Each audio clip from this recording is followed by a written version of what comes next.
Students, I am Paramjit Kaur from Sant Isha Singh Ji Memorial Public School, Karamsar, Radasai. Student, today we are going to start with the next story of your chapter 3, Finding Solutions of your Value Education book. So the second story is Against All Odds. Odds are the difficult situations. So there was a woman whose name was Kothai, loved her grandmother. Right तो जो वो मतलब छोटी थी तो वो मतलब एक औरत थी जो जिसका नाम कोथाई था। वो अपनी ग्रैंड मदर अमू को बहुत प्यार करती थी, क्योंकि जो अमू थे उन्होंने उसे मतलब बड़ा किया, मतलब उन्हें क्रैडल में झूले में झुलाया भी और बहुत लोरियां भी दी, बहुत सारी स्टोरीज भी सुनाई। कोथाई जब वो बड़ी हुई बहुत ही मतलब she was grew up loving people and her environment. अब वो जब बड़ी हुई तो वो मतलब अपने जो इर्द गिर्द उसके जो लोग थे उनके बहुत प्यार करती, इवन एनवायरनमेंट को भी बहुत प्यार करती। Above all she enjoyed the delicious Yeats. अब सबसे जो बड़ी बात थी, क्या इंजॉय करती थी? ग्रैंड मदर, ग्रैंड माँ की बनी हुई चीज़ों, बहुत ही स्वादिष्ट चीज़ें जो ग्रैंड माँ बनाती थी। आमू कोथाई ने कहा एक दिन, You have come through a span of over 8 decades. You have watched before you the generations of persons with different attitudes growing with so much freedom. अब जो अमू थी उस मतलब कोथाई ने अपनी अमू से पूछा, ग्रैंडमा से पूछा कि तुमने बहुत मतलब लाइफ देखी है, लगभग 8 डेकेड्स। इट मीन्स जो उसकी नानी माँ है वो बहुत ही बुजुर्ग हैं, बूढ़ी हैं, 80 लगभग 80 ईयर्स की हैं। एंड तो वो उसे पूछती है कि कुछ डिफरेंट लोगों से वो मिले होंगी और उनके एटीट्यूड्स भी होंगे, तो you have always fought against odds. उसने बोला कि तुमने बहुत डिफिकल्टीज का सामना किया है, तो बताओ मुझे कुछ ऐसा, कैसे तुमने इन डिफिकल्टीज को ओवरकम किया। अमू स्माइल करती हैं और बताती हैं कि at first it was the struggle to survive. तो पहले क्या स्ट्रगल था उनके लिए? सर्वाइव करना, जीवित रहना। Then it was the fight to get my dues and battle for the decency and self esteem. तो फिर उनके लिए क्या था? अपनी सेल्फ एस्टीम के लिए लड़ना। ठीक है। Well the spirit never dies. कहते कि मेरे में जो वो स्पिरिट थी डिफिकल्टी को ओवरकम करने की, कभी कम नहीं हुई, कभी मरी नहीं। At the end of it all I realized that two main supports helped me firm। तो कहते कि मुझे एक बात आखिर में समझ आई, जिनकी मतलब किस जिन जिन चीज़ों की मुझे सपोर्ट मिली, my own conviction of the righteousness, मतलब मेरे आप का खुद का मानना कि मैं ठीक हूँ। जब हम अपने आप को ठीक मानते हैं then we can aim at right. And the love that was always bestowed on me by my family members. दूसरा जो कि मेरे फैमिली मेम्बर्स मुझे बहुत प्यार करते थे। कोथाई डियर फ्रेंड वॉज खातीजा।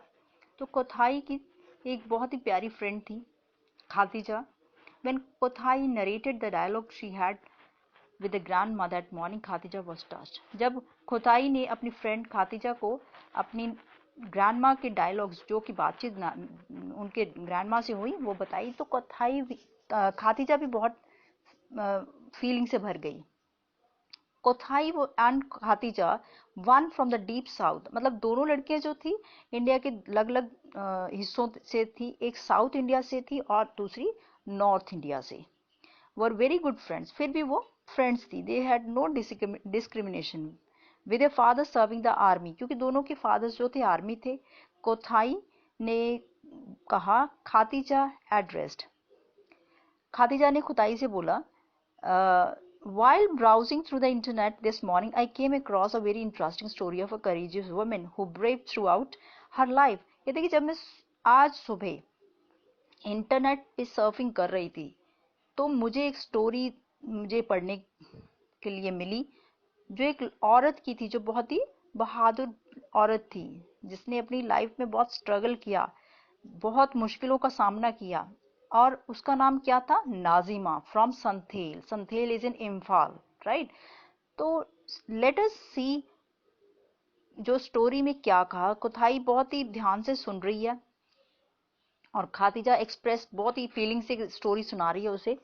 और वो क्या स्टोरी है, अब जो नाजिमा है, she was born in 1972 at Santhel, जिसकी स्टोरी वो कोथाई को सुना रही है खातीजा।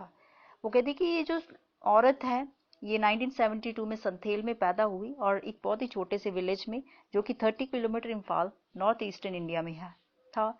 Nazima was the third daughter of 9 siblings. अब नाजिमा थर्ड डॉटर थी 9 सिबलिंग्स से, बहन भाई 9 थे वो। Even as a young child Nazima thirst for exploring the environment, her attempts to whet her curiosity, we always posing many questions were quite noticeable। अब उसके दिमाग में बहुत सारे क्वेश्चन थे, वो एनवायरनमेंट को बहुत प्यार करती थी। जैसे ही वो बड़ी हुई, she began to feel that there were many invincible chains। अब जैसे बड़ी हुई, क्योंकि पहले क्या होता था, औरतों को मतलब चार दीवारी में, the women was confined to four walls, right, रखा जाता था। और उनकी फ्रीडम, इतनी उन्हें फ्रीडम नहीं दी जाती थी जैसे आज हम मतलब we are very free to move anything, we can get education anything any, मतलब जो औरतें सब कुछ करती हैं आज, बट पहले ऐसा नहीं था। तो वो उसे एहसास होने लगा कि there is somebody is curbing, रोक लगा रही है उसकी फ्रीडम के ऊपर। Within her own family there was a clear gender discrimination. तो उनकी अपनी फैमिली में जेंडर डिस्क्रिमिनेशन था, भेदभाव था लड़की लड़की में, which made her rebel to get the school education. मतलब ये डिस्क्रिमिनेशन की वजह से उन्हें एजुकेशन, स्कूल में वो एजुकेशन नहीं ले पाई। The fighter instinct made her complete the matriculation level in school. अब वो क्योंकि थोड़ा डिटर्मिन्ड थी कि मैंने पढ़ना है, तो किसी न किसी तरह उन्होंने मैट्रिकुलेशन 10th पास की।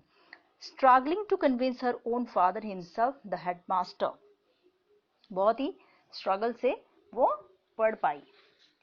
मैरिड इमीडिएटली आफ्टरवर्ड्स, तो उसी के बाद 10th के बाद ही उनकी मैरिज हो जाती है। और नाजमा को एक और प्रॉब्लम फेस करनी पड़ती है, वो प्रॉब्लम क्या होती है, डाउरी हरासमेंट, मतलब दहेज। और बहुत ही प्रॉब्लम फेस की वहां पर उन्होंने। Even before she could gather her wits about what was happening to her, she had no choice but to get back to her parents home. अब जब वो बहुत ही, उसके ससुराल वाले, उसके हस्बैंड बहुत तंग करने लगे दहेज के लिए, तो अभी उन्हें समझ भी नहीं थी कि इतने में वो फिर से वापस अपने पेरेंट्स के घर आ जाती हैं, उन्हें छोड़ देते हैं उनके ससुराल वाले।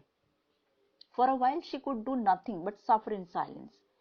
अब वो क्या कर सकती थी, बस मतलब मन ही मन दुखी थी वो। But in silence she began to resolve himself. अब वो चुप नहीं रहने वाली थी, वो कुछ ना कुछ करना चाहती थी, वो इस सिचुएशन को हैंडल करना चाहती थी। अब वो गिव अप नहीं, छोड़ना नहीं चाहती थी, ठीक है। She decided to find a way out of the prison she was in. अब जिस मतलब प्रिजन में, जेल में वो कैद थी, जिस ऐसी सिचुएशन में से निकलना चाहती थी, अब उन्होंने क्या किया, दिस नाजिमा मैनेज किया कि वो कुछ फ्रेंड्स को अपनी को इकट्ठा करे विलेज से, और उन्होंने एक प्लानिंग की, चुपके से प्लानिंग की सभी ने। और उन्होंने क्या किया, she soon got answers to the several questions which were in her mind. जो उनके दिमाग में काफी क्वेश्चंस चल रहे थे, उथल पुथल चल रही थी, उन सब के उन्हें answers मिले। She began to look at the problems before her with clarity and told herself that problems which one faces in life have to be solved one by own self। तो उन्हें अब ये पता चलने लगा कि जो प्रॉब्लम्स किसी के लाइफ में आती हैं, वो उस आदमी ने ही एक एक करके सॉल्व करनी चाहिए उन्हें, without being one getting buried beneath them। ऐसा नहीं कि उनके बोझ के तले दब जाना चाहिए और लाइफ को जीना छोड़ देना चाहिए। Mobilizing the available resources with her friends, Nazima began forming Maruf Association। अब अपने फ्रेंड्स के साथ जितने भी रिसोर्सेस उनके पास थे, उनसे उन्होंने कैसे न कैसे करके एक एसोसिएशन, मारूफ नाम की एसोसिएशन बनाई।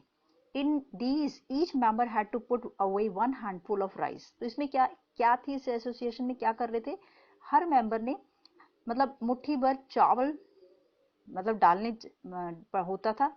Amount to be use cooking each day, हर रोज जो वो चावल बनाते उनमें से एक मुट्ठी भर उसमें डालना होता था, जो एसोसिएशन इकट्ठा करती। At the end of this month month के एंड में जब वो राइस बेचा जाता, उससे जो मनी मिलता उससे क्या करते वो, सेल करके लड़कियों की, जो विलेज में गांव में लड़कियां थी उनकी एजुकेशन के लिए पैसा खर्च किया जाता, ताकि जो लड़कियां हैं उन्हें मतलब पढ़ाया जा सके। The project began to work very successfully. अब ये काम जो है बहुत ही सही रहा और उन्हें सक्सेस मिली, because available resources were used and the voluntary contributions went for a cause of brought tangible results। तो बहुत अच्छे रिजल्ट आए, ठीक है। From this humble beginning Nazima and her friends went on to forming similar self help groups. अब इससे क्या हो गया, अब ये स्टार्ट हो गई तो इससे उसके फ्रेंड, नाजिमा की फ्रेंड और खुद नाजिमा ने सेल्फ हेल्प, जो कि आपकी बुक में SHGS लिखा है, एक के बाद एक ये ग्रुप्स बनाते चले गए।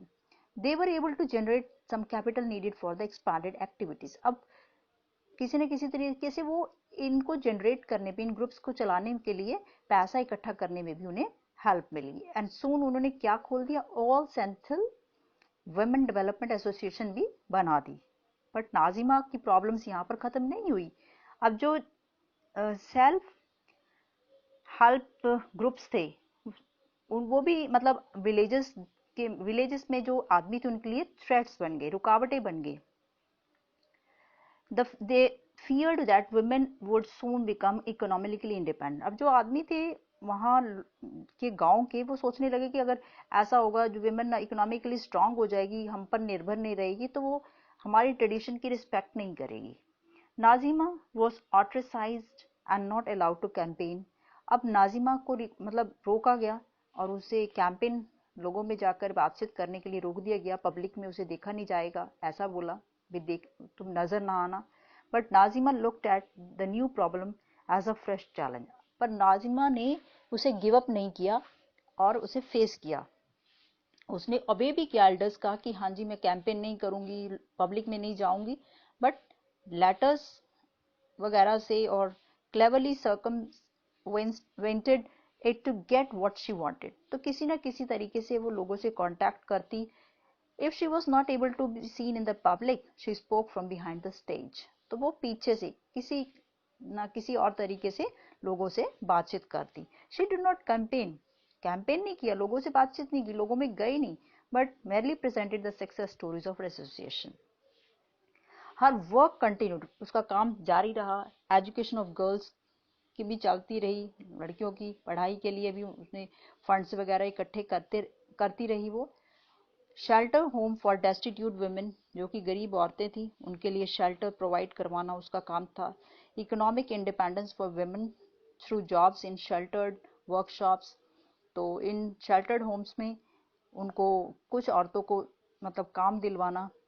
टुडे नाजिमा जो है वो बहुत ही एक ऐसा नाम जो इम्फाल में बहुत ही हाउस होल्ड नेम बन गया। लोग बड़े मतलब प्राउड होके इस नाम को रखते हैं, लोग मानते हैं इसको। She shares the stage eight public meetings. अब वो पब्लिक मीटिंग्स पे, स्टेजेस पे जाती है, मोटिवेशन स्पीकर बनी हुई हैं with religious leaders and powerful politicians on equal terms. तो हर अब उनकी जो प्रेस्टीज है वो बहुत ही फेमस हो गई है, लोग उन्हें अच्छा मानते हैं, उनकी बातें सुनते हैं। हर अनहैप्पी मैरिजेस फॉरगॉटन पास। अब जैसे कि उन्हें ससुराल वालों ने छोड़ दिया था, अब ऐसा नहीं है, अब वो 3 बच्चों की मदर है, उनकी शादी हो चुकी है, 3 बच्चे भी हैं, और प्राउड लीडर हैं, एक a proud leader of women who had once suffered with her and a proud citizen of India. आज वो मतलब औरतों की लीडर भी हैं और इंडिया की प्राउड सिटीजन भी हैं। तो कोथाई ने ये सजेस्ट किया कि can't we have the story in the school magazine. अब कोथाई ने जब कातिजा से ये स्टोरी सुनी तो उसने बोला कि क्या हम ये स्टोरी हम मतलब स्कूल मैगजीन में पब्लिश नहीं कर सकते, तो then many more people can read about this। so Khatija ने भी ये सजेशन को अच्छा माना। और एंड व्हेन ये जो स्टोरी थी नाजिमा की जब पब्लिश हुई तो ये बहुत सारे रीडर्स ने पढ़ी। This was a very sensitive story and lot of readers got inspired from this story। so students, we should also not give up in the odd situations. हमें भी अपनी मतलब बुरे समय में मतलब अपना आत्मविश्वास जो है खोना नहीं चाहिए, हमें चैलेंजेस को फेस करना चाहिए और जो हमारी प्रॉब्लम्स हमारे आगे आती हैं हमें उन्हें फेस करना चाहिए, उनकी सॉल्यूशंस भी हम फाइंड आउट कर सकते हैं. So with this your chapter is over. Thank you students.